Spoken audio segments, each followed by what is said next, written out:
100 дена живот за сите во Штип. Вака во една реченица беше срочена работата на градоначалникот Благој Бочварски за првите 100 дена работа откако седна на функцијата. Се работело отворено, напорно и домакински, кажа Бочварски на денешниот отчет. Меѓу другото беа спомнати обезбедените средства за изградба на детска градинка, зачувување на споменот на Киро Глигоров, градење и обнова на инфраструктура, како и преземање итни чекори за решавање на сообраќајниот хаос. Освен ова, се намалила и цената на водата за пиење. Верувавме дека може и знаевме, ги направивме сите анализи дека граѓаните на општина Штип можат да плаќаат помали сметки за вода.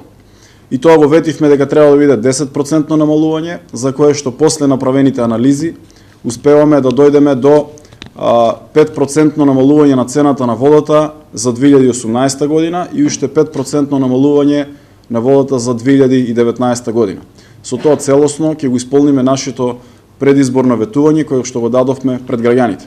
Паралелно се работело и на образување на процесот на гасификација, за Штип да биде следниот гасифициран град во државата. Веќе во наредните денови ќе биде распишан оглас за јавна набавка за фирма која што ќе ги изработи сите потребни проекти, проектни задачи и решенија, со што верувам дека во текот до крајот на оваа година ќе успееме со максимално темпо да ги добиеме сите потребни проекти за гасификација на општина Штип.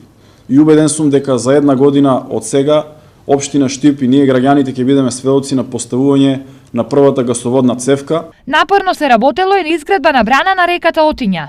Голем и капитален проект од клучно значење за Штип. И веќе утре имам средба со професорите од Градежен факултет, со представници од Градежниот институт Македонија, со представници од Министерството за земјоделство, со представници на водостопанство, каде што ќе влеземе во фаза на реализација за изработка на сите проекти кои што ни се дополнително потребни.